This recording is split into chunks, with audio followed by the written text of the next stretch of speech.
You're about to enjoy an It Takes Three Network podcast. Wrong place, wrong time?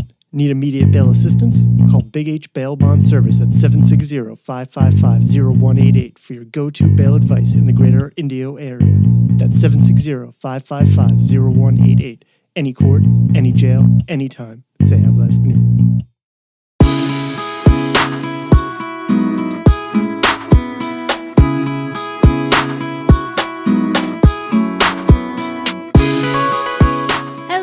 Welcome back to Let's Talk OC, an OC podcast. I'm Michelle. And I'm Liz. And this week we are discussing Season 3, Episode 16, The Road Warrior. Original air date, March 9th, 2006, written by Mike Kelly and directed by Michael Fresco. Ryan and Sadie go on a road trip to try and find Johnny's dad to make things right. Ooh, okay. Jack Harper. Okay, so I don't know if you felt that the beginning was weird because it's been a month since last episode. Has it been a month? Mm-hmm. Well, do you mean the beginning of the episode as far as like the previously on? Well, okay, so the previously on starts out with Misha narrating, and she's like, in case you haven't watched the OC in a while. So it has been a month since last episode? Yeah, since February. And I just felt that the opening, like the recap with the music did not match.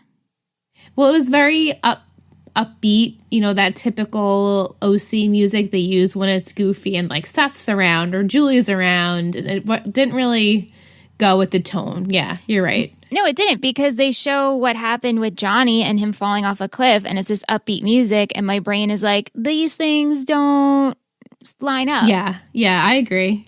You know? But yeah, like we said, the recap was weird. Misha's narrating, and when I looked up the dates, it's been like almost exactly a month since these two episodes in original airtime aired. Wow. Yeah. So in the episode, though, is it supposed to be a month? Or it's been only I think it was only a week, right? Maybe I'm confusing things up. You know, that's a really good question, because as we get into it, I definitely want to discuss time with you with certain things that are occurring. Mm-hmm. But, okay, so the episode opens up. We're in Summer's room, and we hear her voice. We hear her just trying to decide on which bathing suits that she should choose, and we realize that it's her voice that she pre-recorded, and she's listening to herself narrate her life. I enjoyed this. I thought this was really funny. This was and so Marissa funny. Comes in, and she's like, what is happening in here? Yeah, and Summer's like, I'm trying to make my life more dramatic and meaningful. Like, this is what happens on TV shows. Great women always have their lives narrated for them. And we also learned that it's senior year, second semester. Right. So what does that make it? Second semester is like January to May, right? Or possibly like January to June. Yeah, because Valentine's Day was last weekend. It was last episode. That's so true. So it's got to be... So we're almost like end of February. Yeah. Yeah, confusing. Yeah. But Marissa grabs Summer. She's like, it's fine. Let's just go, because they have a date at the Coens in the hot tub. And this is what also felt weird, too. This is why I wanted to discuss the timing with you, because I'm like, I don't know how long it's been, because you have Seth hanging out with Summer and Marissa. It seems that like Ryan hasn't been coming around, because they make a note to say that. Yeah, that no one has seen him. Yeah, and that Ryan's been missing, but Marissa's been acting normal towards Summer and Seth. Right. Yeah. So maybe it's tricky. got to be a couple of weeks. It's got to be a couple of weeks. Right. They've got to be distant enough. Like, it wouldn't just have been this week that they were distant. Plus, when did Gwen go to her sister's house? And when did, so things have probably been occurring for a couple of weeks. Yeah. Yeah. So we find that as they're in the hot tub, Seth calls Ryan because he's like, oh my God, I have two girls on me in the hot tub. Where are you? And Ryan is over at Gwen's. He's helping Sadie fix the loose pipe underneath the sink, and there's just flirtation happening, and there's laughter, and it just made me feel uncomfortable. I'm like, hold up. How long has it been? This does not feel right. I felt like the last time we saw Sadie and Ryan, they were discussing death and how to deal with it. Right. And then now it's kind of like he became her handyman, helping out, laying her pipes, if you know what I mean. Yeah, exactly. And so Ryan's like, all right, I'll be there soon. He hangs up with Seth. He's like, I have to towel off. But he cuts Seth off because Seth's like, why do you have to towel off? Yeah, like, why are you wet? What's happening? Yeah, but the pipe burst, and so Sadie and Ryan are wet. And as this is happening, the cops show up, and they're asking questions about Johnny's death. And so Sadie's like, Ryan, don't worry about it. Like, I'll take care of it. Just sneak out. And so he leaves out of the back door. Right. Yeah. The next day, Marissa and Summer, they're hanging out at Marissa's. And Summer, she's so cute. She's like, I just want to have a party. And she's like, oh, maybe a double date. And Marissa's like, that's kind of like what we always do. But Summer's catching on. She's like, actually, not really, because we haven't seen you and Ryan together in a while. Yeah, Summer's being a good friend. She's like, something is wrong. She's trying to push Marissa to talk to Ryan because, as we know, they haven't spoken. And if you're supposed to be in a relationship with someone and you don't speak for that long, or you don't make a point to talk or see each other, like, red flag. So Summer's probably picking up on that. Yeah, and Marissa even says, whoa, don't blame me. Like, Ryan's the one who didn't show up to the hot tub last night. Right, but she's still being very distant. Yeah, but it's definitely apparent that Marissa and Ryan are avoiding each other. And then Summer, she slightly mentions, because she has problems going on too, that she can't talk to her dad. And they get interrupted because Marissa ends up getting a call, a mysterious phone call.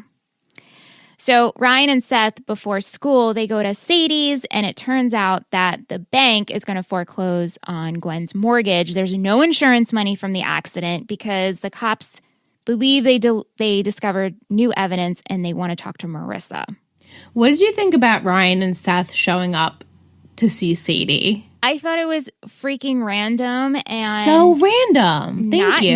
Not necessary, but obviously Ryan needs to see Sadie. Right. He just has that pull to her. And so any excuse in the book to go and see her, I think he's taking it.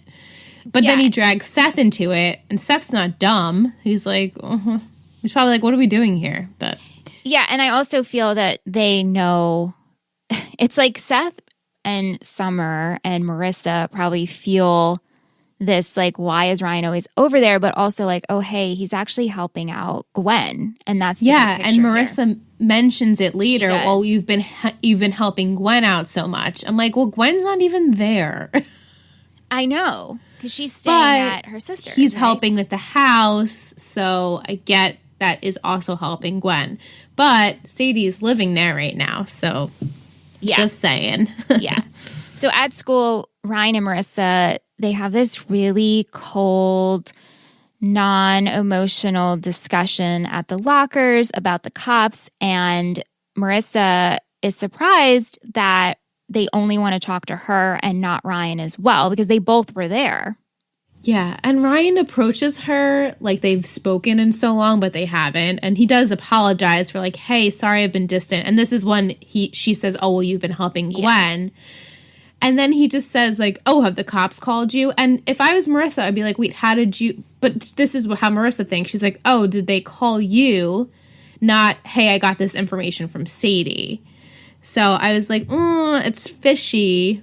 Yes. To me. Yeah, but she doesn't think of it that way. Because she's like, oh, well, you've been at Gwen's. Like, I mean, she doesn't say this, but that's how I would think. Like, oh, okay, you're at Gwen's. Probably maybe you and Sadie talked about it. Yeah. But Ryan does offer like, hey, I'll go to the cops with you. And she's like, no, I'm not dragging you in this. I'll go by myself. But he recommends that she goes and talks to Sandy. Right. Like have a lawyer present. He'll know what to do. Yeah. So she ends up heading to the Newport group and she walks in on Sandy and Matt. And so just a sidebar, because this friggin' hospital shit is still happening. Oh, it's so boring.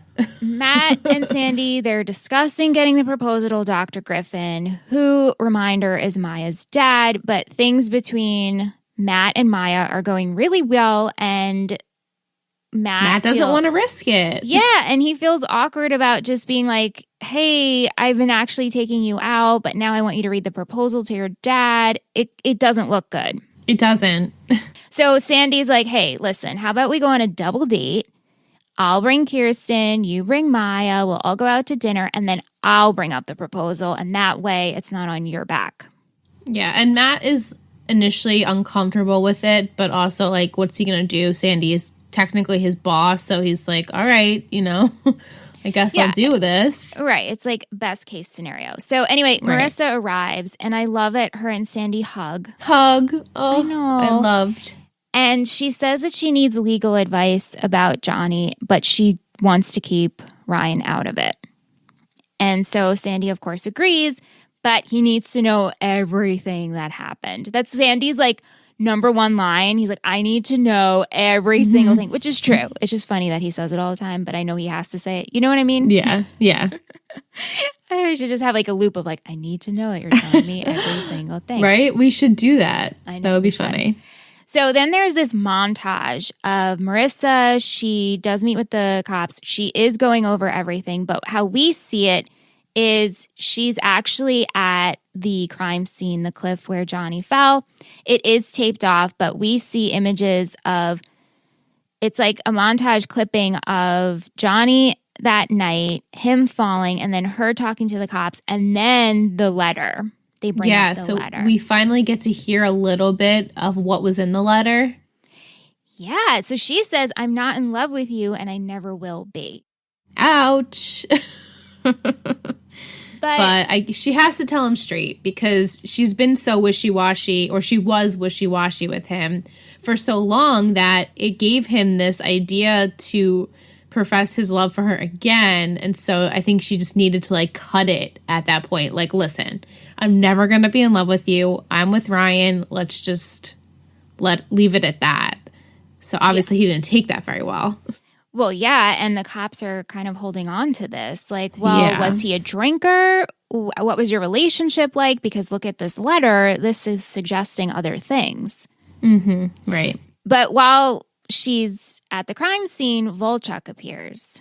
And he's like the plague in this episode. I know. Like, he just is always there. I know, he's always lurking, but he offers her a drink, and he says that him and Johnny actually used to be friends, but when they started surfing, and Johnny used to follow him around. Johnny and Chili used to follow around Volchuk and wanted to learn how to surf, but then Johnny became better at surfing.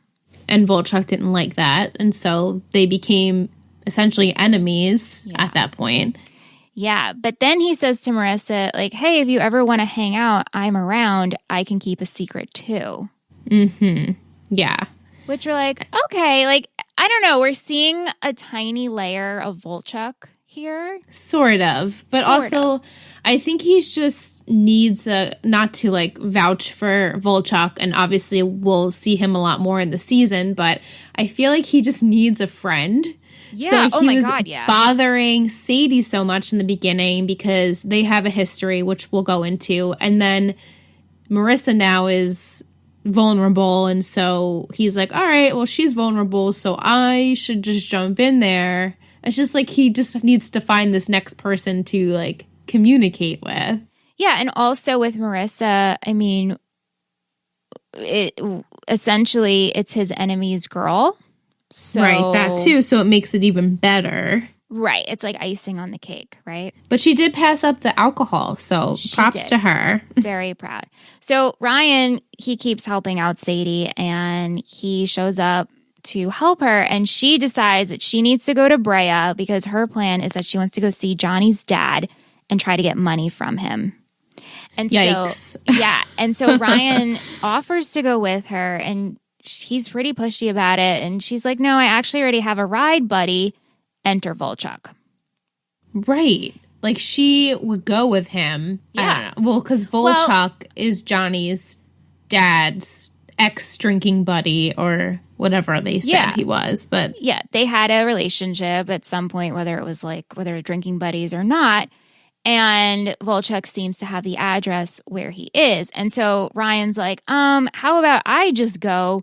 You can stay back. And so Sadie's like, just give me the address. And then Volchuk, to stir the pot, is like, oh, so this means your girl is free, right? Yeah. Yep. And Ryan just doesn't even say anything to that. He kind of just looks at him, and they decide to go together. And even Volchuk was like, oh, I don't even like Jack Harper anyway. I hate that guy. Yeah. So like he gives up his choice to go. Right. Like, we know he's bad news. So we see them on the road trip. And, before they go on the road trip, Sadie's like, are you sure you can do this? And Ryan's like, yeah, I'll make some calls. Yeah, like he'll switch some things around, like, make some excuses. Foreshadowing, he doesn't call anybody. No, he doesn't. No. So while they're on the road trip, we find out about Sadie and Volchuk. It turns out that they did have a fling, but it was kind of a one summer kind of deal. Right, which we predicted. Yeah. We couldn't really remember, but you could assume that. Yeah, and she learns a little bit about Ryan's past, which she kind of assumed because she's like, there's no way you were one of these Newport people. This part threw me a little bit. In what way? Because I feel like they've been spending so much time together, and my just assumption was that they were having these heart-to-heart conversations this whole time, and so the fact that she didn't even know that Ryan was living in Newport and wasn't from this side of the tracks, and the Coens are like his adoptive parents. I just was like, oh wow, she doesn't even know any of that about Ryan. But yet she'll go in the car with him. Whatever. Anyway, no, I just thought it was interesting that they didn't really go into depth, even though I thought that that's like what they were doing this whole time while he was there. Yeah, no, you have a good point, especially because last week we saw them. Last week for us, not in that, we don't know how long it's been, but you guys know what I mean. However long, yeah. Last episode, Ryan decides to spend time with Sadie so he can kind of have a heart-to-heart and connect with her and about death and life. So how would that not come up? Yeah. I don't know. I just thought that was interesting. Point. Yeah.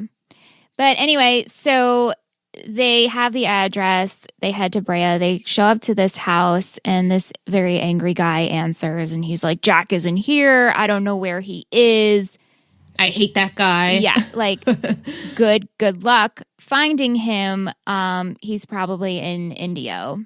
So I thought they said India, like the 3 times. I was like, wait, India, like the country? And then I'm like, wait, they're going somewhere else. I had Ant, because he watched the episode with me, and so he pulled up a map of California, and he was like, okay, here's Indio. And I was like, okay, cool, thanks, Ant. So Ryan proposes that they should stay the night.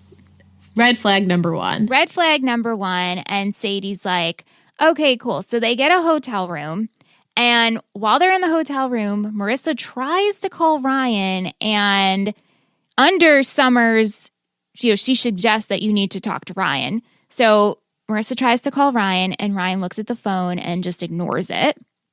Yeah, and Marissa has said, we don't have plans to talk. Like, they keep missing each other to even have a conversation of when they should even talk to each other. Yeah, I know. So this is just bad from the get-go. It's so bad. And what makes it even worse is she ends up calling him in this, like, moment of where him and Sadie are actually playing strip poker.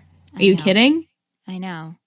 It hurts me. It hurts me a lot, actually. It was so uncomfortable because they're sharing a room, and she gets out of the shower, and she suggests strip poker in a very flirtatious way. Yeah. Do you see how close they were standing, too? Oh, yeah. The tension. And she's like, he says, well, I'm wearing more clothes than you. And she's like, yeah, but I know I'm going to win. And whoever loses will sleep on the floor. And so what ends up happening is Ryan obviously loses. And the next morning. Thank goodness. Yeah. The next morning, he wakes up. He's sleeping on the floor. Sadie brings them, she got them coffee and jelly donuts, which I was like, oh, I love that coffee so and jelly good. Donuts. But she found in the Yellow Pages an ad for BH free bail advice. So Big Harper, This cracked me up because I'm like, oh, you just randomly flipped to a page in the yellow pages. And then like just assumed. She's like, and assumed. Must be Big Harper because Johnny was Little Harper. And we should show up at the business and try to talk to him. And she also says, did you call Seth back? Right, because he lies. He lies. But I mean, Ryan does end up talking to Seth. Seth is in the pool house rolling around in Ryan's bed. This made me laugh. Trying to make it look like Ryan's been sleeping. He said he covered for him. He said they were painting murals with inner city kids. And Seth is like, are you going to tell me what's going on? And Ryan's like, no, it's for the best that I don't. But just trust me. Yeah. So it's good to have that relationship because obviously Seth is going to cover Ryan's ass. Right. No matter what. No matter what. Yeah. So they head to BH, and at first Jack isn't there, and they're like, we'll wait. Jack ends up showing up. He's an asshole, which we figured. Yeah. And did you recognize him? I did. He's from Veronica Mars. Yeah. He's a Fitzpatrick. Fitzpatrick. I was just going to say, what was his name? Yeah. But he always plays that type. I know. Badass. The typecast. But so they end up telling Jack that his son died and he needs to pay up the back owed child support. And of course, he's not willing to comply. So Sadie takes a crowbar and decides to destroy his truck. My God. Yeah, this was really bad. Wasn't this so stupid? I'm like, Sadie. First of all, it was really stupid for these two children to go and find this really bad guy that really could harm them in a lot of ways. And then she has the audacity to use this crowbar and start beating up his truck with all these big guys with guns. Like, you're not smart, Sadie. Sorry, not smart. No, not at all. And so one of Jack's goon buddies ends up holding Sadie back. And then, of course, fists are flying and Ryan gets punched in the face and they get kicked out. So Ryan and Sadie, they end up going to a diner, and she's cleaning him up. She has a bowl of ice on the table. He can hold the ice on his own face, though. Yeah, and they're so close. Thank you. I was just going to say that. We don't share booths when you're not in a relationship. And even if you're in a relationship, if you guys are booth people, and you sit next to each other, that's cool. But, like, the fact that you're not in a relationship and you're sitting next to each other in a booth, no. I'm not comfortable with it. No. He can hold his own ice. He's a big boy. Yeah. And so Ryan, he talks again how he can relate because him and Johnny were actually pretty similar and they both had shit dads. And with that, Ryan gets up and Sadie realizes he took the keys and he drives off, which we know where Ryan's going. Stupid Ryan. He's Ryan Atwood. So he takes the car, he drives to Jack's, he arrives and he enters. And Jack's like, what are you doing here? And Ryan's like, listen. And he tries to like level with him. Like, my dad did a lot of shitty things, but the worst was that he left us with no money and you can make it right with Johnny. And he's like, Johnny would never know. And he's like, yeah, but you would. Right. And he has the balls to say when Jack says, I don't want to hear it. He's like, I don't want to talk. Ryan says, oh, good. Then you can listen. I'm like, oh, you fresh. Oh. Like Ryan, but also I get it, but I get it. But Ryan just has these set of balls, and then I forget that he's 17 years old, and then I'm like, wait, you were from Chino and you were in jail, but then you have this background, but then you're Ryan. It's right. He's like has gotten so soft in this past season, so it's like funny to see him go back to his old Ryan ways that I almost forget he was ever like that in the beginning. You can't. I feel like he's just you can't take the chino out of the kid or whatever, right? That's right. You can't take the choker and gray hoodie out of Ryan, Right. Yeah. But what ends up happening is Ryan does get thrown out, but Jack does end up giving him the money. Yeah. Which crazy. is crazy. And Sadie arrives in a taxi to get him because she knew where he was going. Right. Ryan and Sadie, they head back to Newport. And she's asking him all these questions like, well, what are you going to tell Sandy and Kirsten about your face?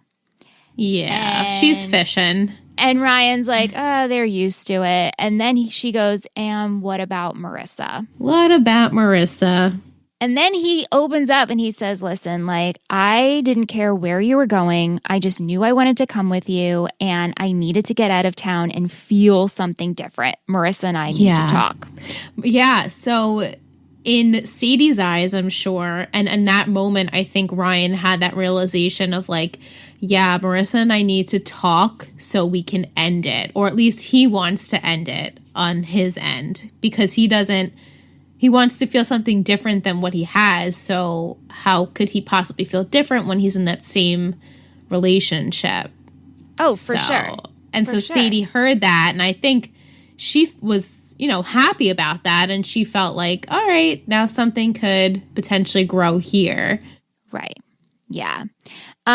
So before we end with Marissa and Ryan's talk, there are two other storylines that are happening in this episode. We have Neil, and then we have that awkward double date with Sandy. Oh, yeah. So Summer, as we mentioned at the top of the episode, she's feeling like she can't talk to her dad, and she feels her dad is so sad. And so she gets the idea from Taylor that she should find him a hot date. Yeah, she's like, my dad has been distant. He's working so much and he's overworked. He's not happy. Yeah. Little does she know. Little does she know. And Taylor, she says, like, listen, my mom isn't into second chances, but maybe Kirsten's new dating service could take him on as a potential bachelor. So Summer ends up going to Julie and Kirsten, and she says she wants to set up her dad. And she mentions how he's dropped 20 pounds and that her dad has disastrous taste in women. Yeah. And right before that, too, Kirsten is like trying to get Julie to come clean to at least, Summer. Yeah. She's like, you need to tell someone about this. And Julie's like, oh, I know, we will. Just not the right time. Yeah. No, I know. And that it was just like perfect timing on Summer's part. And she says that, Summer says, I need a list of candidates because I'm going to take control of who my dad dates. She needs to be a crossword enthusiast. She needs to have her own money, mentally stable, no plastic surgery. And fluent in Italian. Yeah. And meanwhile, Julie's behind Summer, like making these faces like, holy shit. So Summer feels really good about this. She leaves. And then Kirsten's like, Julie, what are you going to do now? Yeah, right? She's like, well, you can dye your hair blonde, but you can't learn Italian overnight. Which is so funny. So Julie, she goes on her date with Neil, and I fucking love this. Julie is sitting there. She's acting Italian. I freaking love her. This gorgeous, like, white bodycon dress. Oh, my God. She has I literally screamed out loud, like, holy goddamn, right? That is sexy. She beyond has, sexy. Her hair is, like, pulled back in a twist. She has these white shoes on. She's doing crossword puzzles. She says something along the lines like, Buonasera, Neil. He's like, oh, hello? Meanwhile, they're in a Korean restaurant because while they're on their date, Taylor enters and she's picking up food. And it's funny because Taylor can speak Korean. Oh my God, I love her when she speaks Korean. I know. She's like, and it was so unrealistic that they wouldn't have bibimbap. Like, that's like the most popular item on the menu. I know. But Taylor, she overhears, she like hears a familiar voice and she walks over and she sees that Julie and Neil are together. She's like, oh shit, I got something. Yeah. So Taylor ends up telling Seth in secret, but then Summer, of course, barges in. This is happening in the pool house after Seth got off the phone with Ryan. Right. And she's like, we have to tell her. And at first Summer's like, oh, please don't tell me you two are hooking up again. And they're like, oh no. And Taylor's like, oh my God, never, never, never. Right. I'm so past that. Yeah, I'm so past that. But your dad is dating Julie Cooper. Yeah. And Summer, she can't even believe that this is happening. And Taylor's like, well, if you don't believe me, I know exactly where their next date is.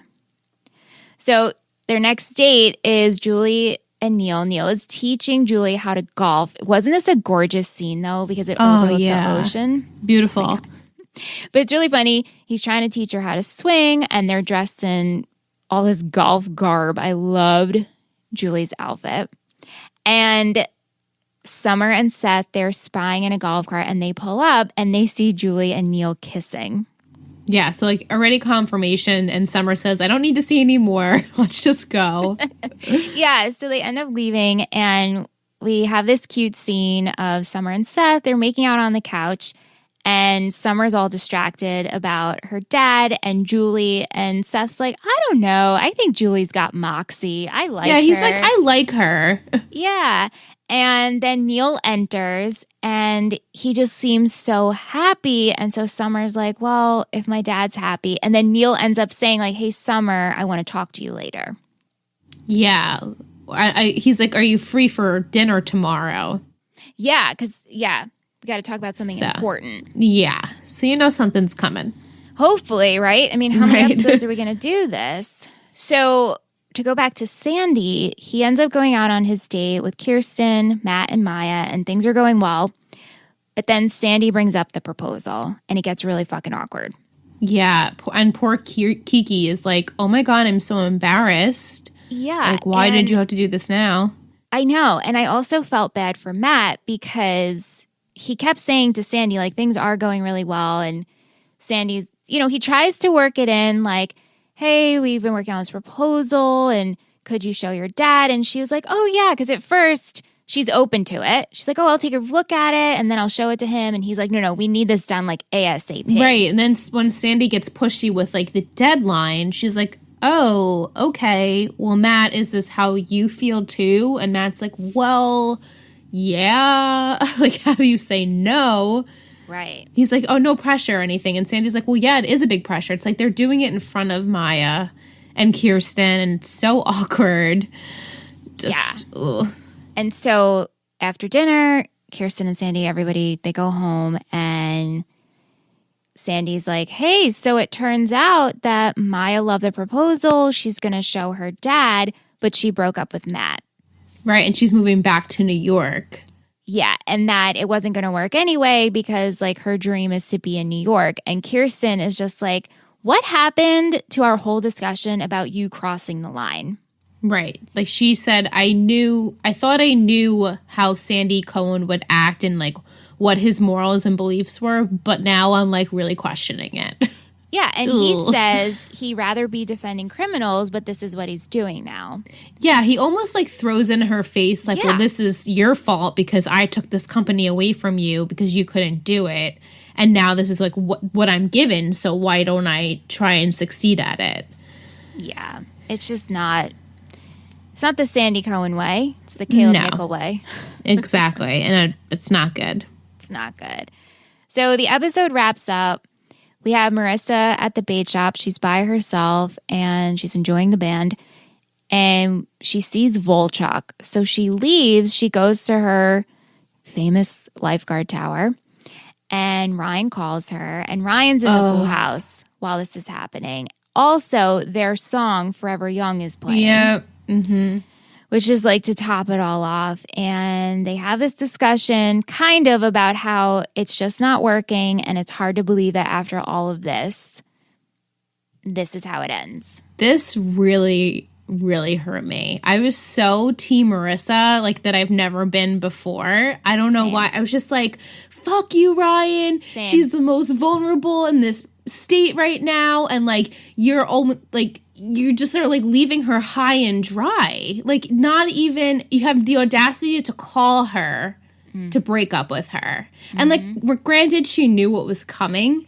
But I was just, like, so infuriated by this. And everyone knows how much I love Ryan. But I was like, wrong move. This sounds so selfish. He just wants a new life. He wants to, like, get rid of that dead weight. And, like, she needs someone. She's so incredibly... This is her most vulnerable state she's ever been in the last 3 seasons. I just think, like, I was just so mad. I don't even know how to explain it. I was mad, too. And I'm watching, and like I said, Aunt was watching with me. I'm like, this is so fucked up. It just hurts so much. It hurts. And it's also... At the same time, I think Ryan just popped, and he's like, I can't do this anymore. But yeah, and, like, I understand that. It's just not right. It doesn't make it right. Yeah.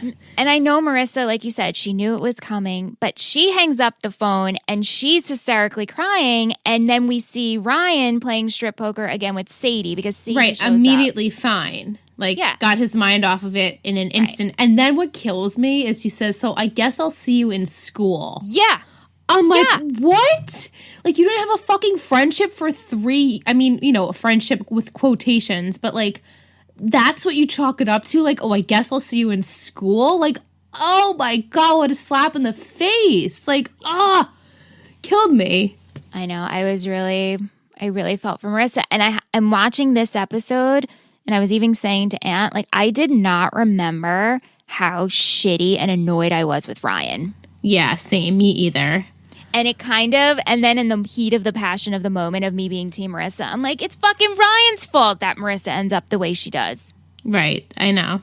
I know it's not, because you're in control of yourself. But I'm like, it's fucking Ryan's fault that Volchuk is just right there. Right. He's like picking on her because she's so vulnerable. But speaking of Volchuk, he ends up at the lifeguard tower just lurking as Marissa's crying, and he's just smoking a cigarette at the end of it. Right, like he doesn't come up to her because he apparently knows his boundary with that, but he'll stand at the end of it, just like there to comfort her, but not at the same time. And Marissa, even when she sees him in the bait shop, she immediately gets up and goes. I'm like, good for you, Marissa. Like, red flag. Why is he following you? I don't like that. I know she's trying to avoid him, especially even earlier in the episode where they had their first exchange. When she's at the crime scene and she sees him, and immediately she's trying to like get out of there. Yeah, because he's no good. Yeah. Oh my God, this was a very frustrating episode in so many ways. And we were talking about it last week. Like, we couldn't remember the transition of when Marissa turns dark and why so. And this just filled it in so well. Like, oh wow, okay, this makes sense. Marissa doesn't just go crazy. Yeah. Yeah. Oh, wow. All right, so let's take a break. We have a lot of questions and comments. I know. I'm so excited. Really excited for it. And surprise, Aunt is going to be joining us. Woo-woo! Woohoo! Are you into the secret histories of exorcisms, Christmas massacres, killdozers, and concert disasters? How about haunted mansions, the Philadelphia experiment, the Dorm of Death, or candy corn? Then you're gonna love Ghost Town, a hilarious and sometimes not so hilarious twice-weekly podcast. On Wednesdays, we discuss the secret history of an abandoned, unexplored, haunted, or mysterious place from anywhere in the world. And on Fridays, we cover an amazing historical failure from any time in history. Ghost Town is 100% safe and legal. We guarantee it. It's also fun, spooky, and can contain a riot, a massacre, a murder, or an arch deluxe. I'm Rebecca Lieb. I'm Jason Horton. And this is Ghost Town. And you can find Ghost Town wherever you listen to podcasts. Anyway, we have a guest. If you didn't recognize his voice, it's my husband, Anthony. Hi, everybody. I'm excited to be here. And Liam is joining us, too. He wants a nice lap to sit on. Of course. Yep. Of course. All right, so let's get into it. As always, we're going to start with our girl, Tish. Wait, I'm sorry. Could I just... You said one thing about Volchuk. I just want to take issue with it immediately. I heard it from the bedroom about him lurking. Lurking? He was not lurking. He wasn't? No, he just wanted company. Poor guy. Well, Liz said that. Yeah, I did say that. Well, I can't hear. All I heard was an attack on Volchuk, and I just had to. I didn't like it. I don't doubt you didn't like it. But I did vouch for him and say that I feel like he literally has just no friends. Okay. And so losing Johnny, even though they weren't friends, that's a huge part of his past that is gone, and now Sadie didn't want to hang out with him, so he's like, oh, Marissa, I'll just latch on to you. Well put. I mean, he's hurting too. He's got feelings. Okay, I'm sorry. All right, that's all right. I didn't mean to derail the whole thing right off the bat. This is whatever. No, it's fine. I know you're a Volchuk advocate. So I am. Okay. So, like I was trying to get into our trivia from our girl, Tish. Letitia_Dominique on Instagram. Hey, ladies and Aunt. Hope this isn't too long. Here is my trivia, a comment, and some after dark ranting. Cool. Instead of the usual previously on the OC recap, Misha Barton says, if you haven't watched the OC in a while, here's what you've missed. And a special montage of important scenes starting from the swells are shown. Mm-hmm. The title of the episode, The Road Warrior, is a reference to the Mel Gibson's movie Mad Max 2, The Road Warrior, 1981. Huh. Kevin Volchuk's name is inspired by a talent manager that was a friend of the show. Interesting. And then Forever Young by Youth Group is ranked number 1 and 17 on OC Best Music Moments playlist on YouTube. It's a great cover. Great cover. They ranked the scene in this episode where Ryan and Marissa break up as number 1 and when they dance to the song in episode 304 as number 17. Interesting. Wow. Wow. I would have That's reversed it. Right? Yeah. Well, it's like more powerful, like when they're breaking up. That's true because we know the meaning of the song. And Yeah, that's true. Comment, I don't think Marissa had romantic feelings for Johnny, but that she did feel a connection with him because he was a friend who she made on her own and only knew what she wanted him to know. Yeah, that's true. What I mean by this is that with Seth and Summer, for example, they grew up with her, so they know everything about her. While she loves Ryan as a connection to Tijuana and Trey and Oliver. Whereas with Johnny, she could have a fresh start and be who she wanted to be. Yeah, that's true. Yeah. It's a really good point. Yeah. Thank you, Tish. She has Thanks, After Tish. Dark, but I will save that. From at me Michelle G on Instagram. So since Hulu is removing the show, I did what I've been fighting to do and binged the rest of the show. This gave me a chance to actually jot down some comments and questions.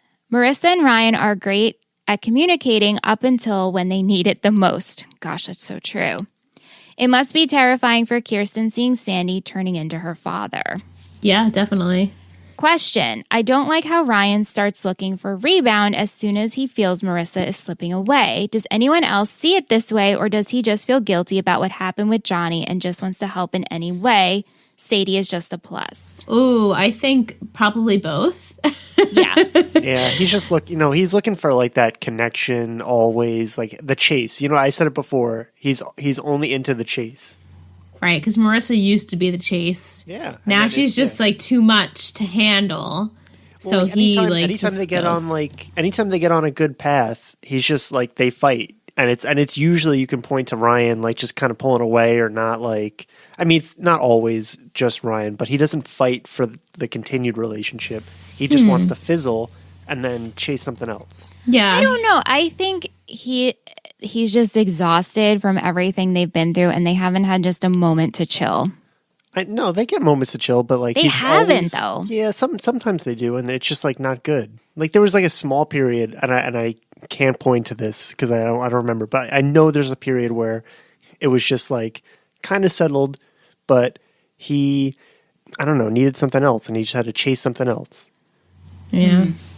Yeah. I truly think that, yes, it was great that, like, I don't know if it was just Gwen in the house and if Ryan would continually keep coming there to help. Like, I want to believe that he would, but I don't think that he would so much.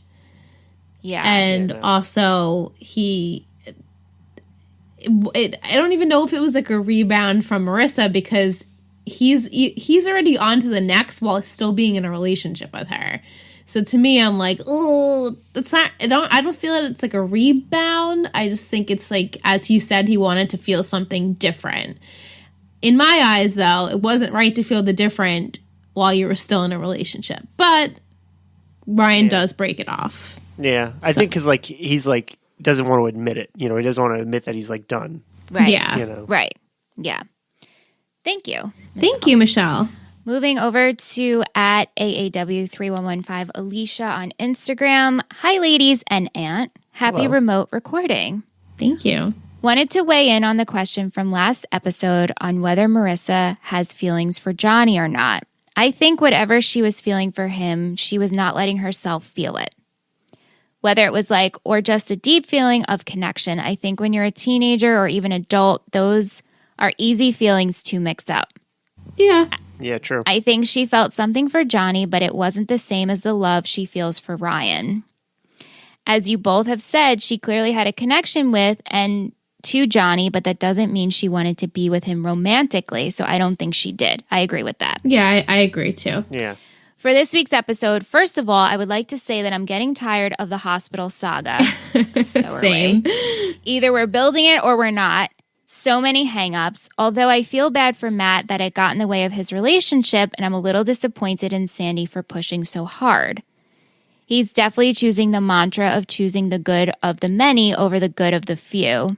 In this case, Matt and Maya. That is a good point. The quandary. Yeah, it is the quandary. I thought it was interesting that Ryan jumped on the first opportunity to go on this road trip with Sadie to confront Johnny's dad. Interesting, he's still helping him even after he's gone, although I guess the motives are different now because of Sadie. Oh, it's totally Sadie. Well, yeah. Obviously. Yeah. But he said when they were coming back was perfect, that he didn't care where she was going or what he was doing. He just wanted to feel something different.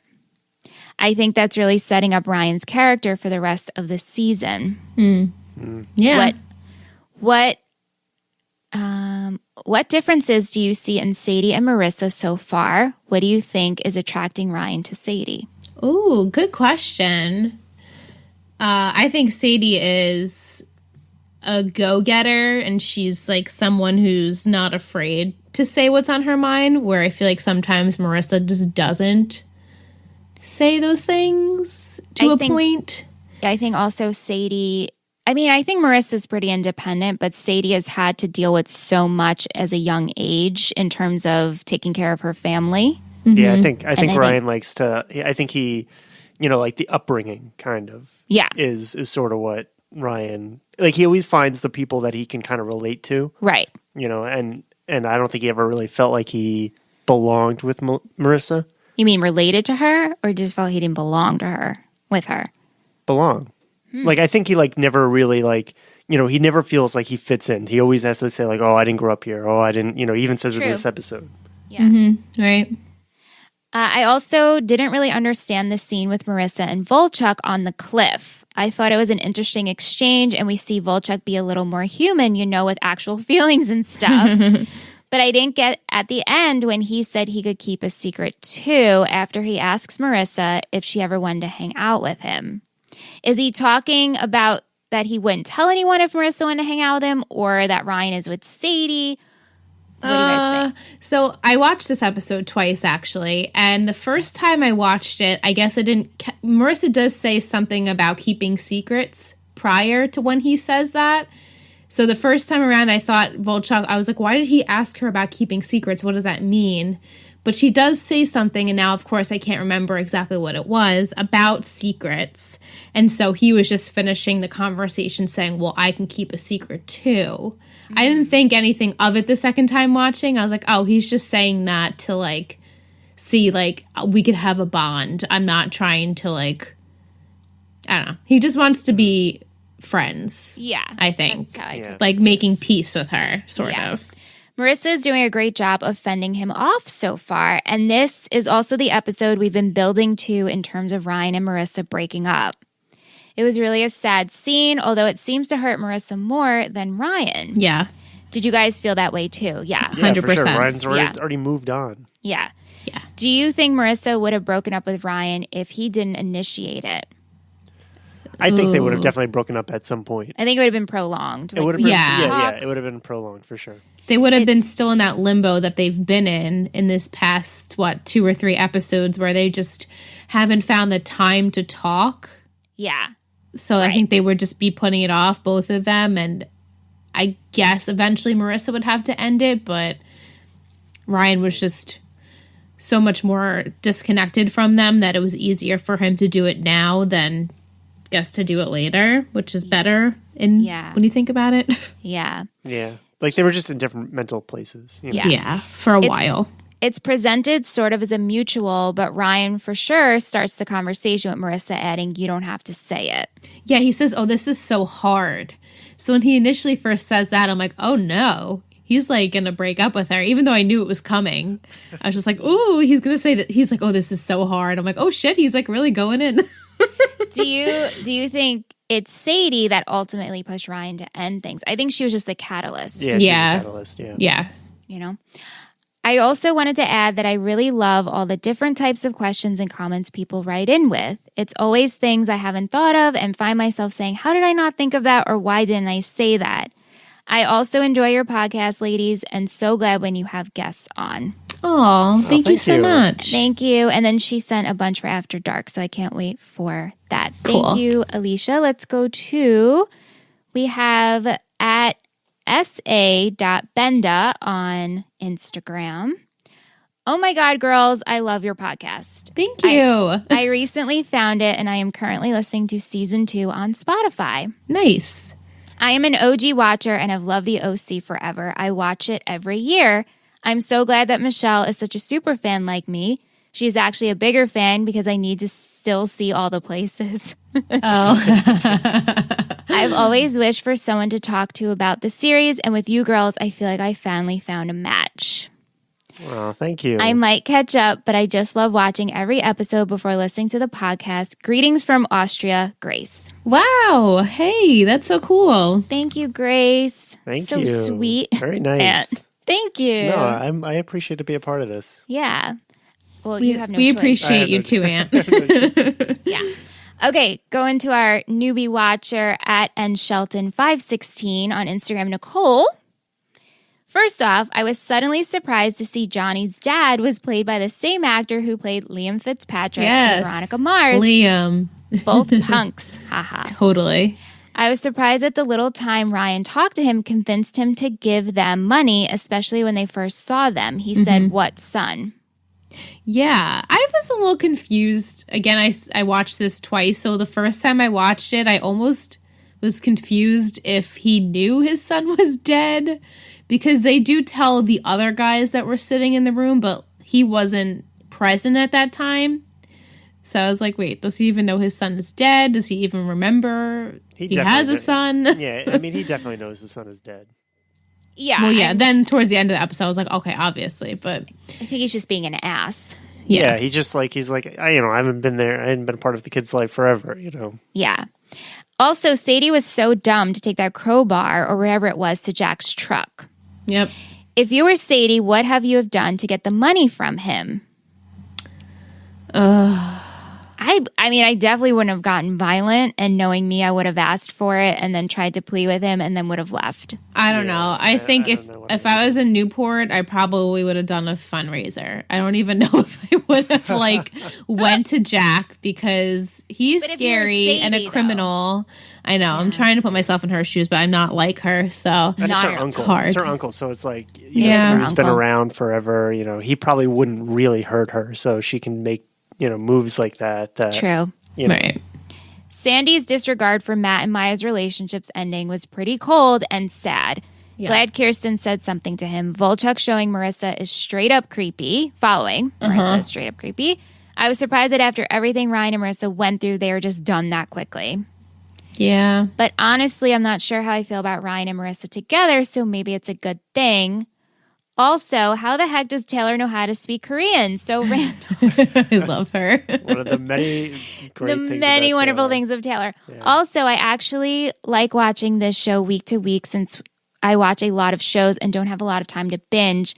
Now I'm going to binge a little bit since Hulu is getting rid of the OC. It's so sad. Lame. Hoping to at least finish season 3 before it leaves, and then we'll find a way to watch season 4. Anyway, I think that's it. Thank you.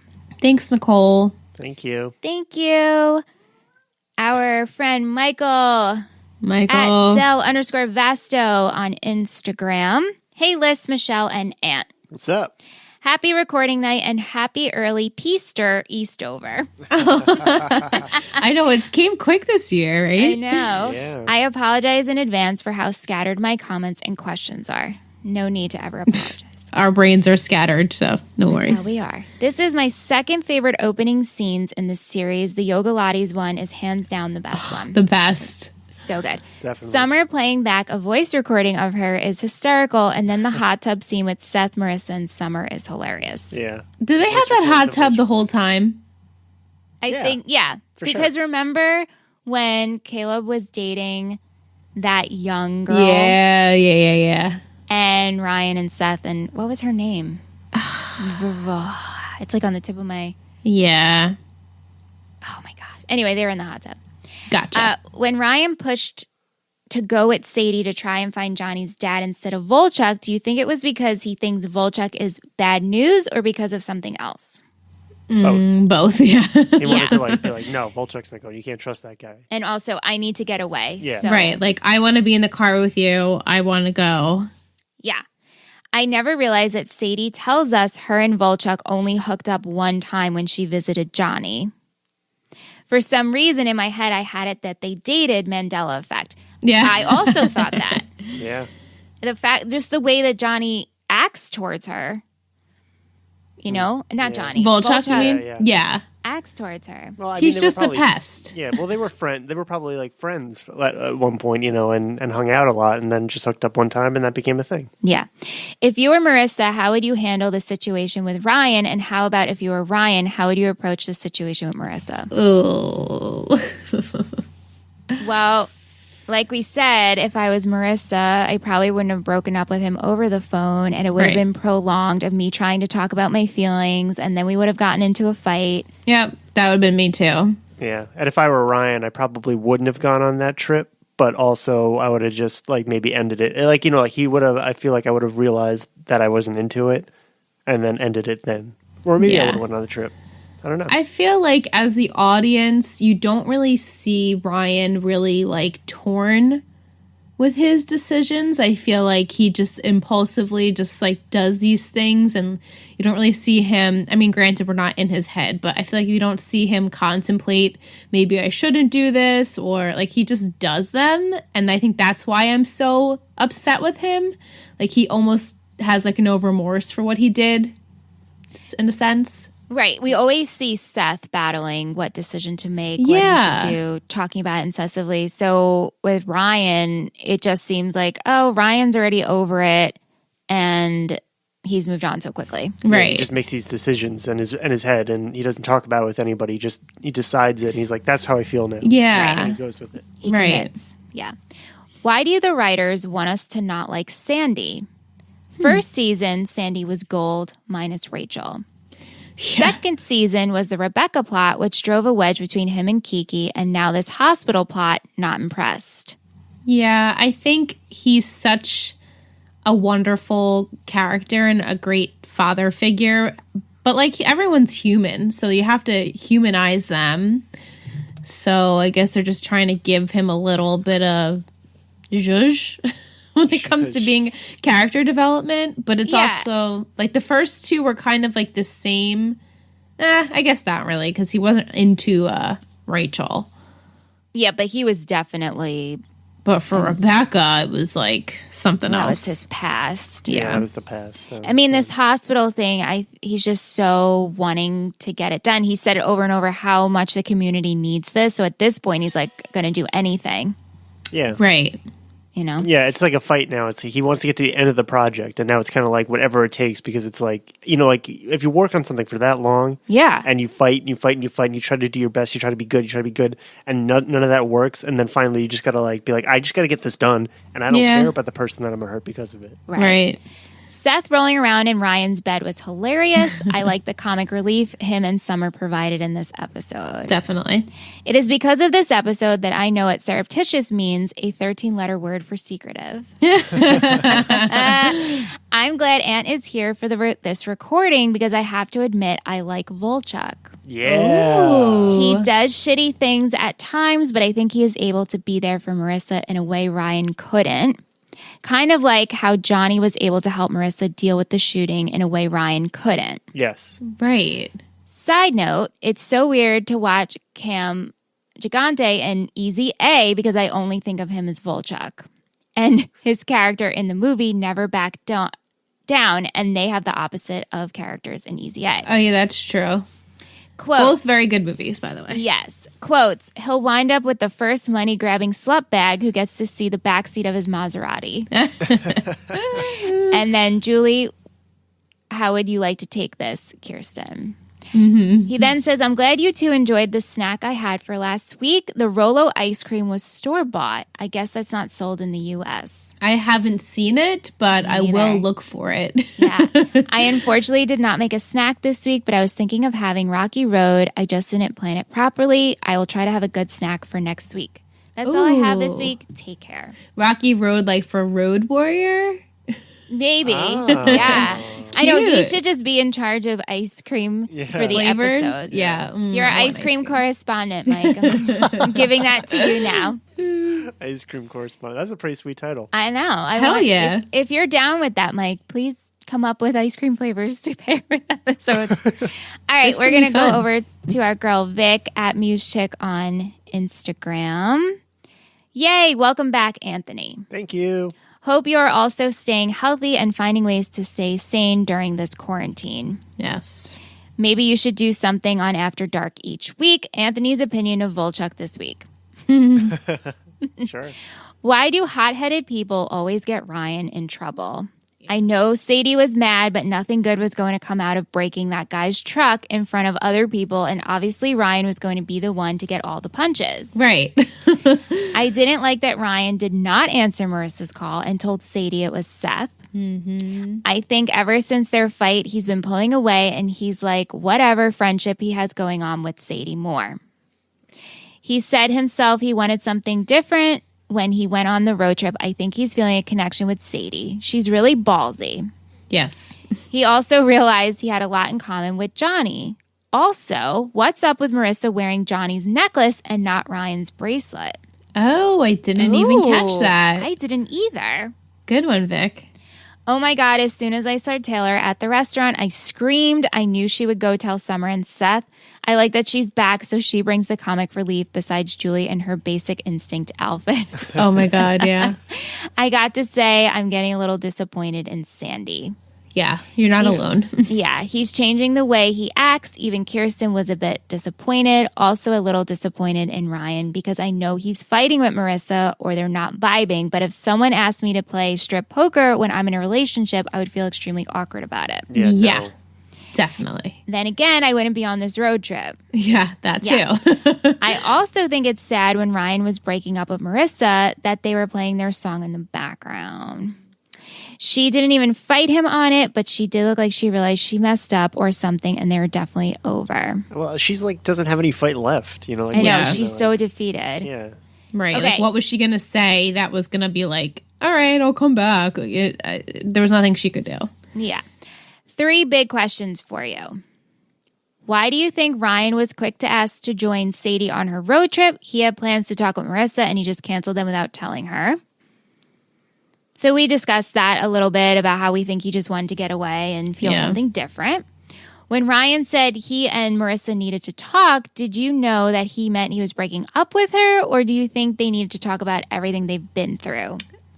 First time I watched it, I honestly thought that they needed just to talk in general. Same. Yeah. But then as soon as he starts opening his mouth and when he says, this is so hard, like I said before, I'm like, oh shit, that's it. You don't want to hear that ever. Right. Yeah, I agree with that. Do you think Volchuk only asked Marissa to hang out because Sadie was with Ryan or because he saw that she's actually upset?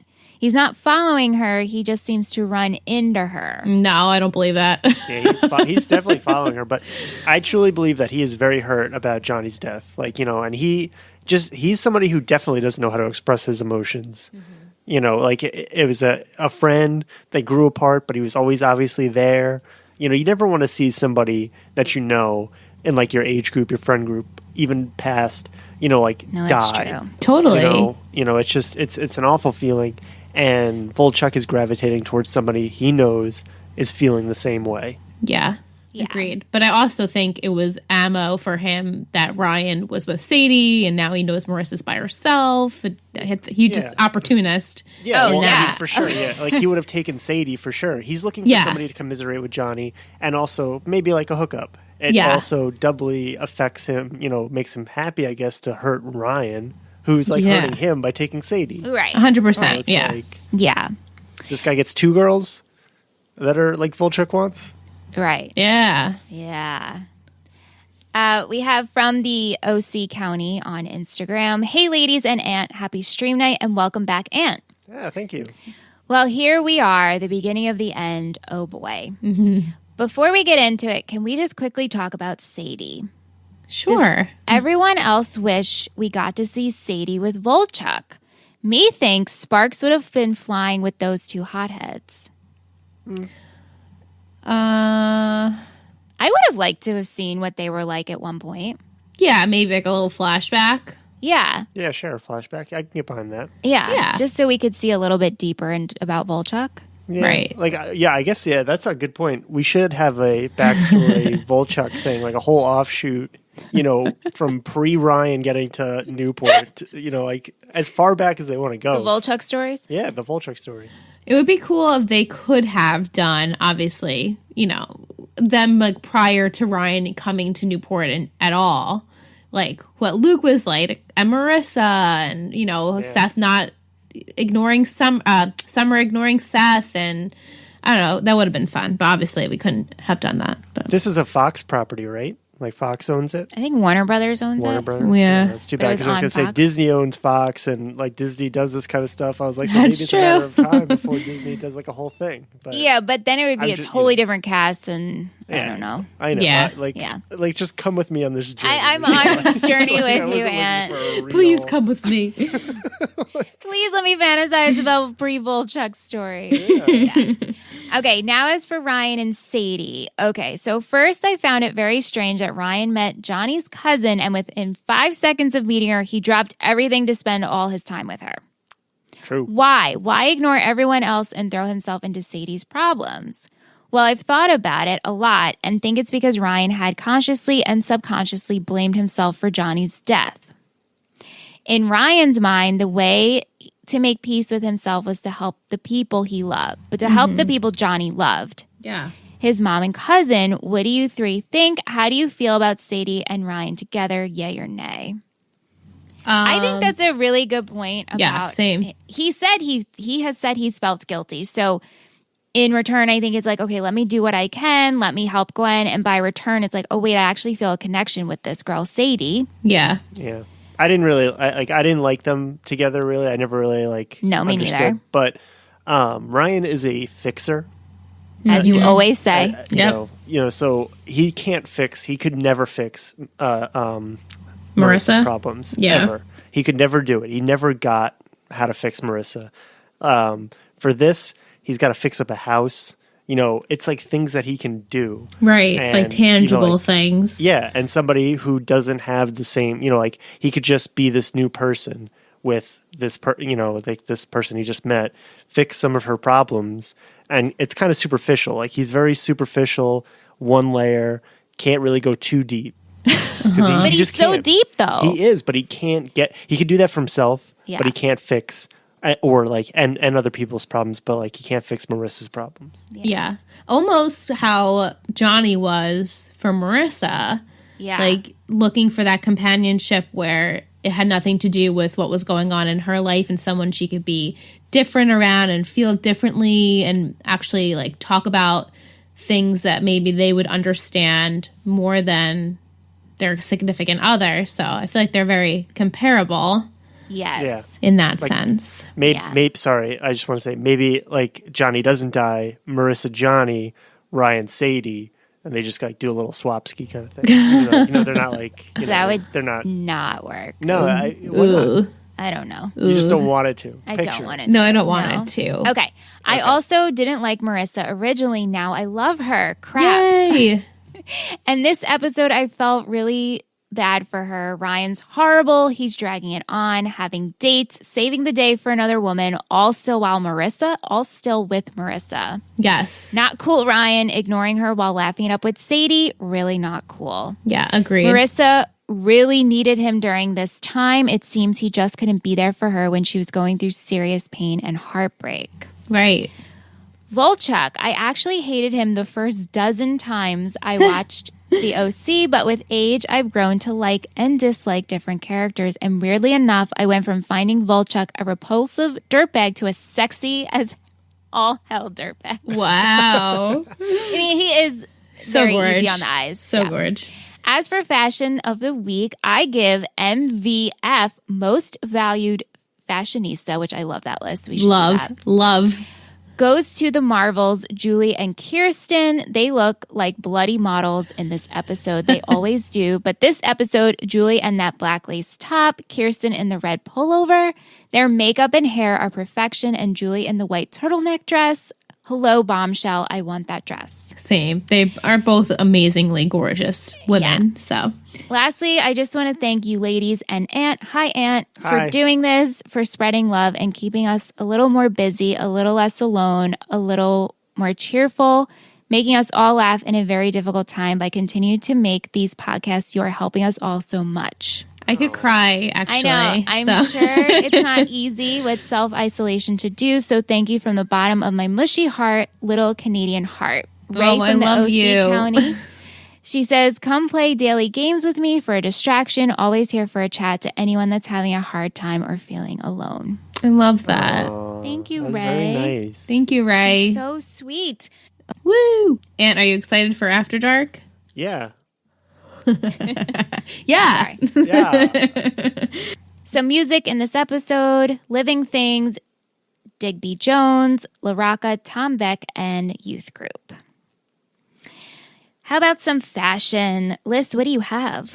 I feel like this is very typical Marissa, but her hair was like super curly and she was wearing that white shirt with the vest. I'm like, she literally wore that almost exact same outfit last week, but I still love it on her. Yeah, I wrote down the vest too. I like looks Summer's good. green tank top in the first scene. Yeah. Just a cami.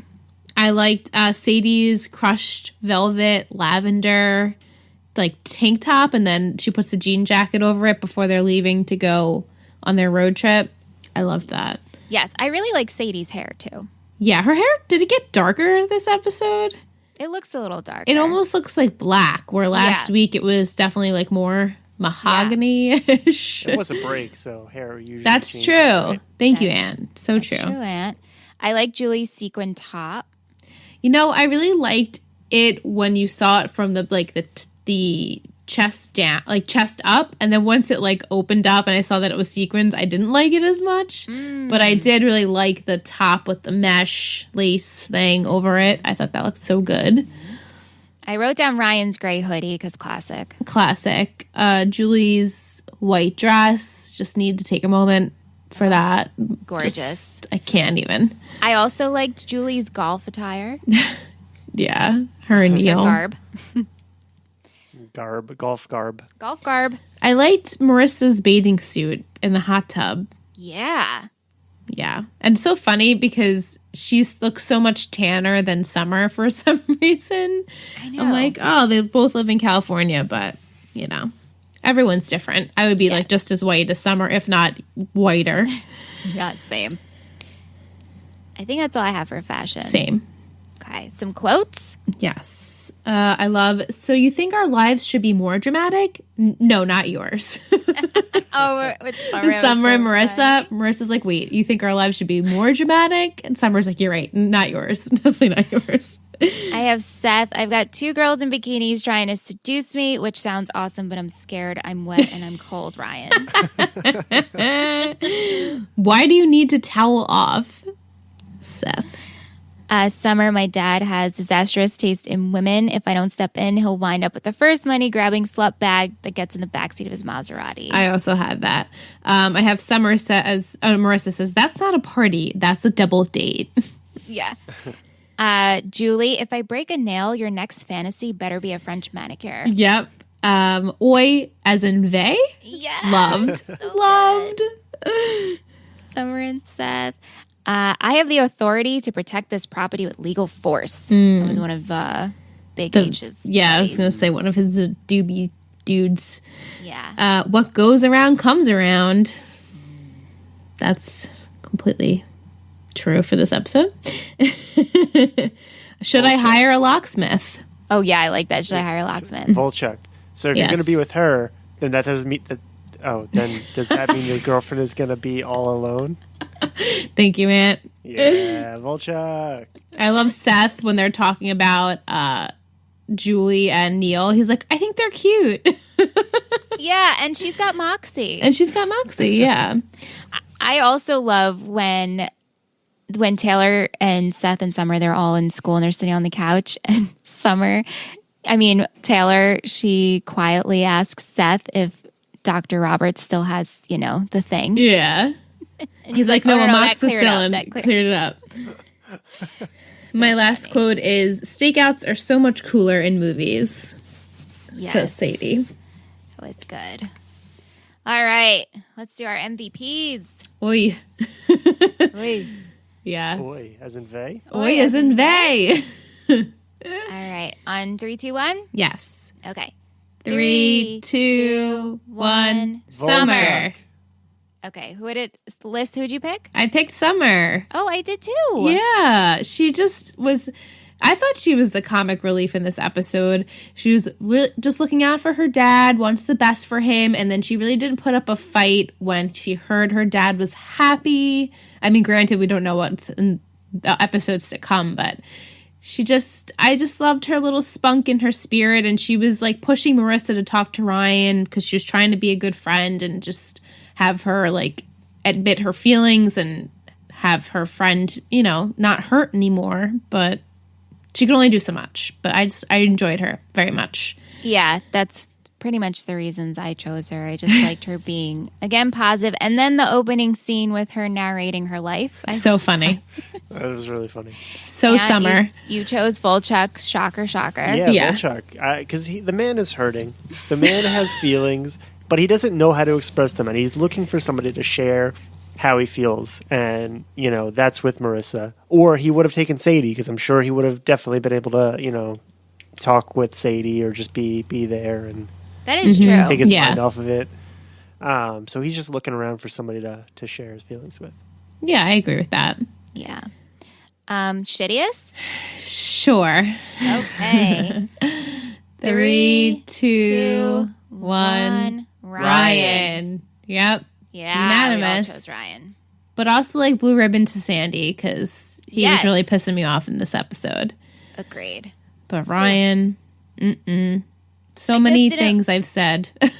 No, like everything we already summed up, but also we're so used to Ryan being the fixer and the rescuer, and this is the time where he lets us down with Marissa, and I'm like, no, I don't like how the way you handled this. Yeah, same. He just didn't handle it right. It wasn't honorable like how Ryan is usually like a man of like good moral standards, even though he grew up so shitty. Like he just let us down. Yeah. And Ryan is human. I'll give you that. And you do pop and you got to do things for you. But no, I don't like how you handled this. Right. Same. Yeah. All right. Patron of the week. Yay. Yay. It's patron of the week. It's patron of the week.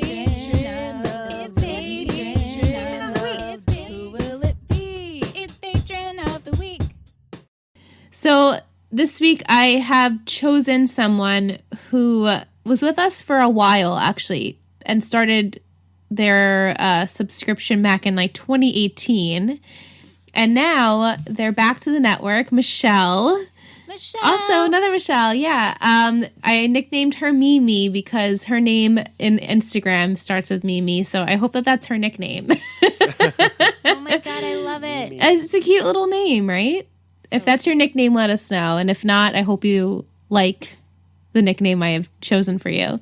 But we're so happy to have you back. And she was the one who sent us questions saying that she, caught up on OC because she knows it's going off of Hulu. And so she was there to support us. And she did tell us that she canceled her Audible subscription just to join our Patreon page in this hard time. And so we just are super appreciative of that because Audible or like It Takes Your Network. I know it's like similar, but we're happy you chose to stick around with us. So thank you. Thank you. And I hope you have fun here. Same. We love having you. All right, Liz. Woo!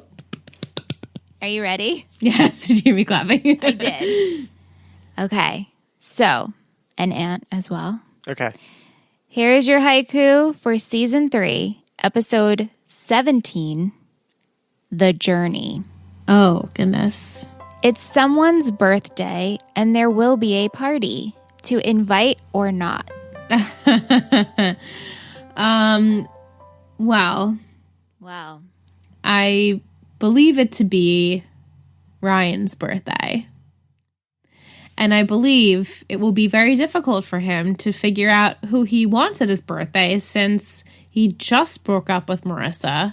Things are going to be super awkward for a while, or maybe they won't be. I truly don't remember how how it plays down. So he could be like really comfortable around her still in front of Seth and Summer. Maybe I don't know. I can't really place the awkwardness. Like, is it going to be really awkward or is it not going to be? Is he going to invite Sadie to his birthday party? I think so. And that could potentially be bad news if things start to like heat up between him and Sadie and then Marissa's there. Right. Also, maybe then if Marissa sees that, I'm just going like completely off track, but maybe she'll get mad and see Sadie and Ryan romantic together, and so she'll bust in on Ryan's birthday party and bring Volchok because she knows he hates him. To spite him, yeah. Yeah. Do you think Neil is finally going to tell Summer? I would hope so. It's like been enough already at this point. So I'm not really sure because Neil does say he makes, and I made a point to mention it. He says tomorrow he wants to meet up with Summer. So does that mean that this episode is the day after, or they're just throwing me off with him saying that to Summer? Or unless he just completely doesn't tell her the next day and they have like a nice dinner together and now the audience is finally seeing him tell Summer. Yeah, or we see Summer tell Taylor and Seth right, or like whoever, she already guess knows. what I found out. Right, right. Yeah. Yeah, I hope so. But like I don't even think it's going to phase Marissa because it's like at this point she's so numb to everything, and her mom being happy, I'm sure she's happy with. So I don't think it's going to phase her. But Summer, she might have a little bit of a hard time adjusting to this situation. Yeah. What about Matt and Maya? I think that's done. Yeah. I don't remember exactly what happens with Matt. I can't remember if we like him when all is said and done. So he seems like an honorable guy to me at this point. I think let's just, throw it out there again. Maybe he's like, you know what, Sandy, I really like Maya. This is a great opportunity for me, but I want to move to New York with her. Yeah. Speaking of Matt, and I'm just catching on to this because I really don't remember what happens, but we've made it a point now where he has said he will help Marissa anytime she needs him twice. One, he delivers the papers about the hospital, and then when Marissa came to Sandy's office and was like, I want to talk to the cops, but if you'll guide me and be my lawyer through this, and he offers his place up to them. Yeah, so that's like the second thing we're setting up with Matt being there for Marissa. Right. It's true. Yeah, I don't remember what happens. Yeah, and it's so funny. But he does say, like, when he drops the papers off, excuse me, if you need someone to talk to, I'm here. Right.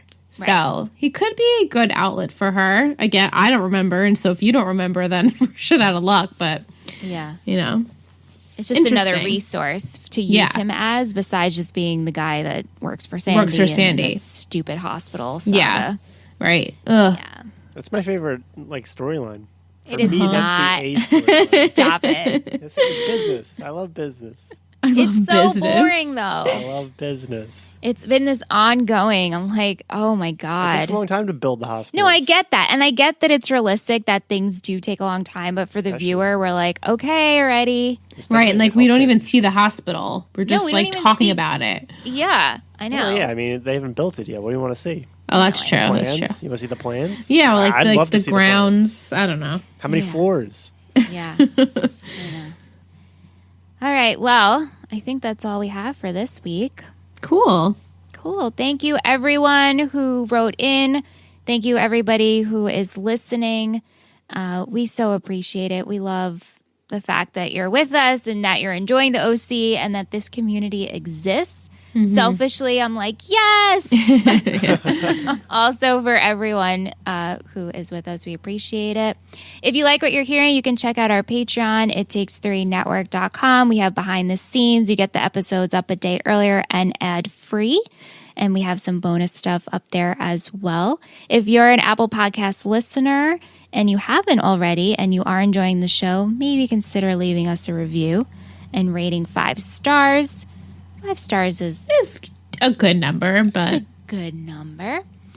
And if you would like to submit any questions or comments, you can find us on Let's Talk OC on all the social media platforms, Let's Talk OC at gmail.com if you'd like to send us an email.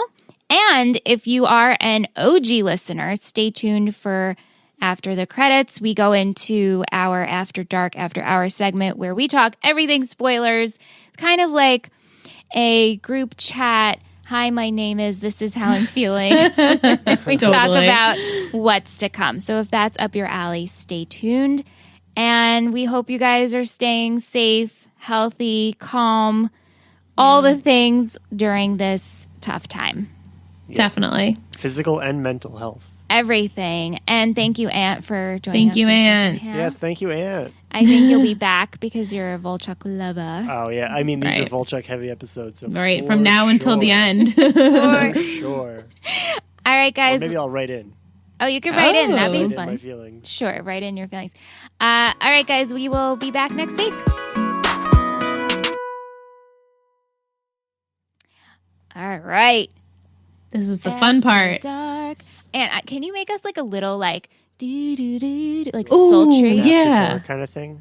Like a transition. Like a doo-doo-doo-doo-doo-doo. No. Not like Adam's Family or not Adam's Family, but you Like know, Twilight slanky, Zone. like, you know, like, club. Like, yeah, like ooh, we're at like smooth. a lounge? speakeasy Oh, yeah, or absolutely. something. I could do a loungy night transition thing. I like Cool. that. Me too.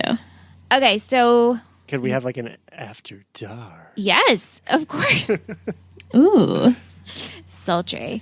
Okay, so we have you guys, our fam, sent us some comments and questions for After Dark. Let's go to Muse Chick Vic. Here we go. The beginning of Volchuk pursuing Marissa.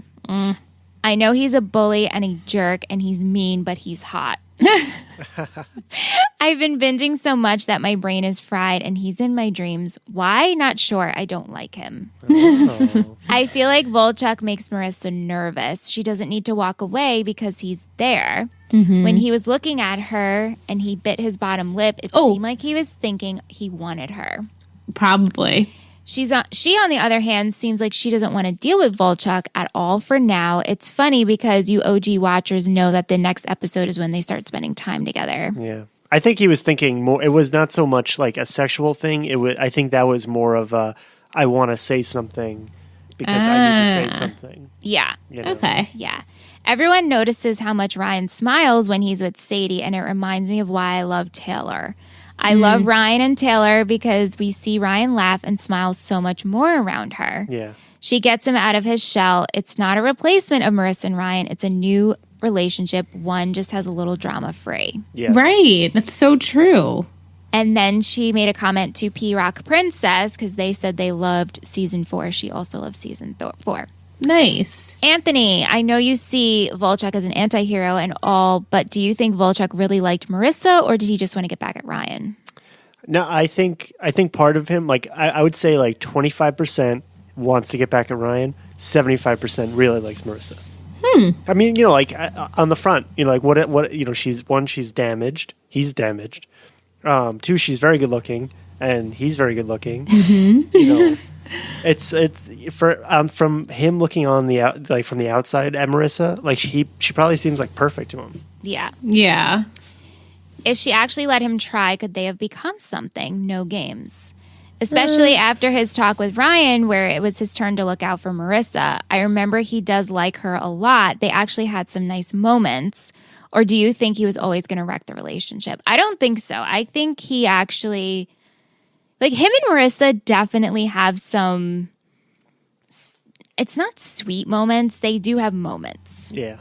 I truly don't remember, so I'm excited to watch again to see how I feel about their relationship because I just remember, you know, first time around I always say how much I couldn't stand Marissa, and so it was hard for me to watch her on the screen no matter what she was doing, and so when she was with Volchuk I was like, ugh, probably annoyed by it, but I want to see how my feelings are now.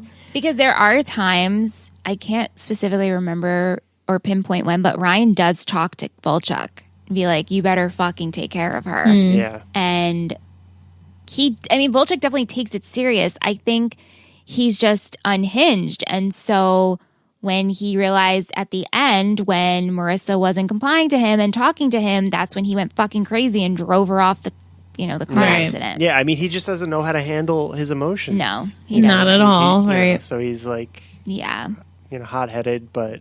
It's like I think he would like to change, but he's just damaged. Yeah, he doesn't know how to do it. But like, he has no role models, like no good relationship to look at and say like that's how you do it. Yeah, Yeah. Right. I'm interested in seeing like what he would be 10 years from then, or even 5 years from the whole accident. Would he have been someone different, or would he just still be like the same Volchuk? Like, who would he turn into? Yeah. Yeah. I think he just spiraled into the worst part of himself. Yeah, I think so too. Yeah, because to deal with that. Yeah. Yeah. Alicia, After Dark. Okay, a few things. Was the last episode the last time Ryan and Marissa kiss? Do you think Ryan and Marissa thought they would eventually get back together, or do you think they felt this was it?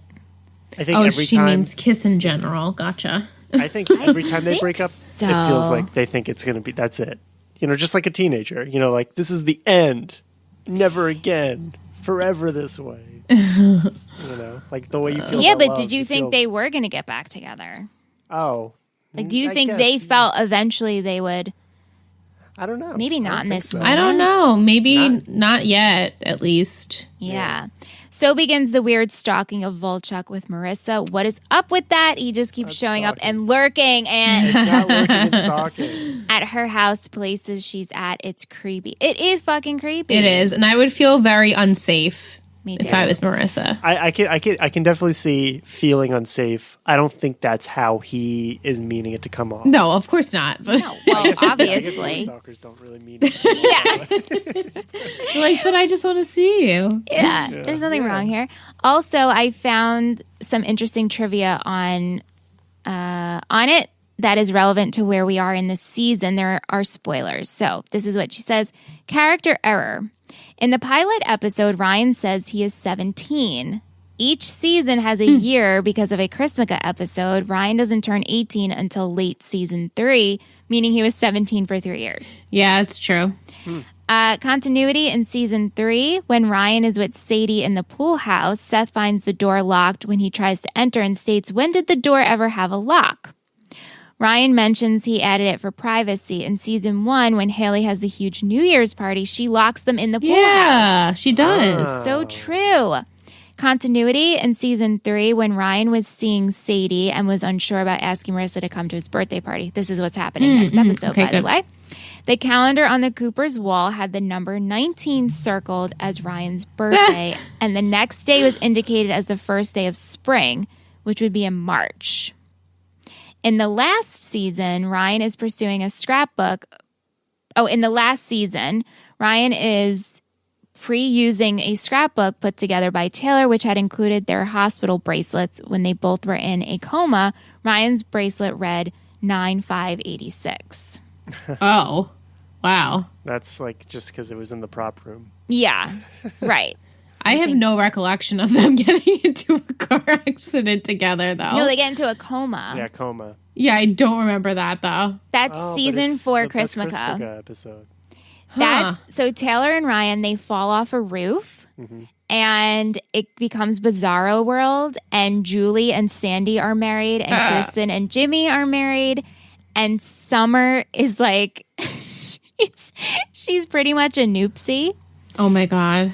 And Seth, what is with Seth? I don't remember I what. think he was just like a loser because he never. Yeah, really, I think Seth's a loser, but Ryan thinks he sees Marissa, and then there's the letter. It's very emotional. Yeah, it's my favorite Christmas because I say it every episode. I don't remember them going into. I sort of remember the Bizarro World, but I don't remember how he got there. So, it's interesting.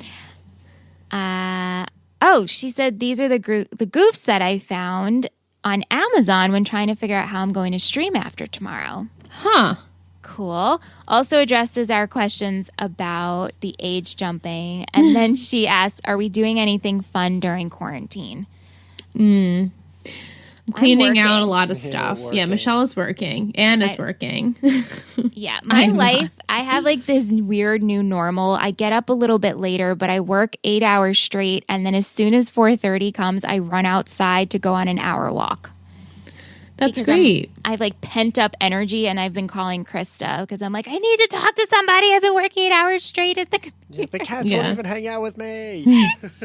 Yeah, but then I've been going to bed like after midnight. 'cause Oh, same. My sleep schedule is so fucked. It's so- awful. It's so bad. Okay, and then we have a couple of more. So love that you guys are with us. These for are the this. best. Okay, back to Ray, the OC County. One, do you think if Volchuk met Marissa a year before she met Ryan, Volchuk would have been her Ryan?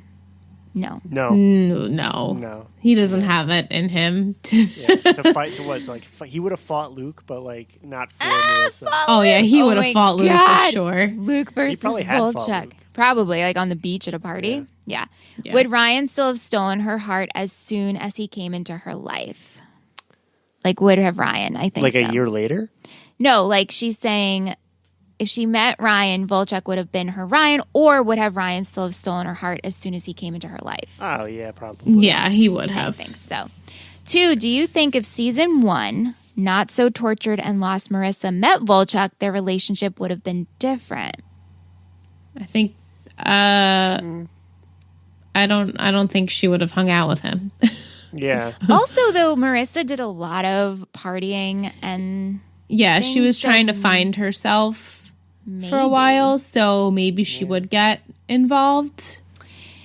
Maybe. And then 3, do you wish Ryan didn't break up with Marissa? Do you also think this is the moment he looks back on in season 4? This is the moment he realized he made a mistake. No, I don't think. From when I first watched it, I never felt like they were endgame in my eyes, and even this me watching it again, I still don't feel that way. I definitely have more opinions about him and Sadie now, though, because I remember liking them in the beginning, but now I'm just like, I don't know. We'll see the progression of that again. I don't really remember. And I know it was really short-lived, too, so maybe that's why I liked it. But I just, Marissa and Ryan, in my heart, I just felt like they are not endgame, and I still don't. And I think Ryan was better off, and I think she was better, of course not better off, because she ends up with Volchuk and everything that happens with that. But she could have been better off if they would have ended things sooner, I think. I don't know. So I'm so torn because I haven't liked Ryan with anybody else. I like him with Taylor, but I always preferred him with Marissa. And I always preferred Marissa with Ryan. But did I think they were endgame? No. So I'm not really sure how I feel. So true. Because I don't know, the moments we have Ryan and Marissa together, I'm like, wow, I really love them. Yeah, I like Ryan and Taylor the best though. Me too. I love Ryan and Taylor. I mean, the last episode, like, why didn't we see anything of what happened with Ryan and Taylor? They just, like, we see the wedding of Seth and Summer. We, like, flash forward to it, but we never see what happens. Yeah, true. But I don't think Ryan and Taylor were supposed to be endgame either. No. I don't know who Ryan's just supposed to be happy with himself, maybe. Yeah. He's got to learn Which to is love fine. You know what? I always did like him with Teresa. I know. I liked him with Teresa. They don't ever go back together, though, right? I know we do see her. She comes. They don't know, but she does come back. Yeah, I remember with the kid and stuff. Yeah. Yeah. And also with prom. Prom is so fun. I love the prom. prom episode. Yeah. Okay. And then last but not least, we have Tish. I always thought season 3 was my favorite. Weird, right? But I'm realizing that as I'm listening to the pod that I actually forgot a lot of minor details, post Johnny details. Like I remember that Ryan and Sadie have a thing, but I forgot why she leaves. I remember Volchuk and Ryan breaking into a house, but don't remember all the details. Oh, yeah. Anyway, question for Aunt. What is your honest opinion of Sadie? I kind of nothing Sadie. I just, she's just there. I remember, like, when we were watching this episode, like, kind of every time she was on the screen, I was like, eh. Yeah. It's just like a reason for Ryan to break up with Marissa. She's just, right, I think she's just a catalyst. I never, nice to see another interesting person, but she's not even anything that I think of like, oh yeah, Sadie. Yeah. Like I actually like 100% forgot about her until I saw her. I was like, oh yeah, right, right. Yeah. Who do you think is another character on the level of like, oh yeah, I forgot about them? Like Matt? Yeah, I guess Obviously, that. Lindsay. No, Well, Lindsay has. no, you don't forget about Lindsay. You don't forget about Lindsay. Oh, I completely forgot. And so did John. We both had no recollection of Which her. is crazy. Yeah, because that's she's the crazy. worst. I don't know why. Obviously, she's someone I would never forget because of Anne's hatred for her, but also the fact she's Caleb's illegitimate daughter. Right. I've totally forgot about that entire thing. Ugh. Oh my god, I had like flashbacks. That's awful. Yeah, him and Ryan, her and Ryan were the worst. Oh, absolutely the worst. Yeah. like for if we're sure. gonna rate relationships, I definitely think Sadie's better than Lindsay. Oh yeah, definitely. Oh, definitely. Yeah, yeah. I would take a neutral feeling versus like just like Hatred. get off the screen. Yeah. Yeah. Stop. Yeah, I guess Matt too. Matt's pretty forgettable. I forgot Yeah. about Matt. Yeah. I bet I'm forgetting some other people too. I know, and we get so many guest stars to come. Yeah. And then like I forgot about the bullet until Same. When Bobby came? Yeah, On the because Bobby podcast? mentioned the bullet and I'm like, oh my god, I totally I don't know how you forgot forgot the about the bullet bullet. exists. Same. That is such a weird this is such a Yeah. He's weird such a character that comes in. I mean, season 4 is just filled with like weirdness. We have Chris Brown, who's like dates Yeah. Chris Dates Pratt, Caitlyn. right? Yeah. Chris Pratt, Che, yeah. who plays Che, Summer's, He's college. annoying. But yeah, it's so weird. But anyway, good stuff, guys. Thank you for Yeah, sending, thank you as guys. always. Yeah, I'm very excited. I'm sad that it's leaving Hulu, but we'll keep watching. Yeah, Michelle and I have a system, but Yes. hopefully everyone else will figure out how to watch it. I was thinking, hopefully I think we do a pretty good job recapping the episodes, so Yeah. hopefully people will be filled in even if they're not able to watch it. right. But then there's like the newbies that you hope I know. can still get some footage somehow. When is it going to HBO? May. HBO in May, but it leaves Hulu on Wednesday. Wednesday. Yeah, I know, yeah. Sucks. Yeah. All right, guys. Well, thank you. And until next week, hopefully we'll have a new After Dark, After Hours song. Yeah. Yeah, hopefully. Yeah. Bye, guys. Bye. Bye, guys. Thank you.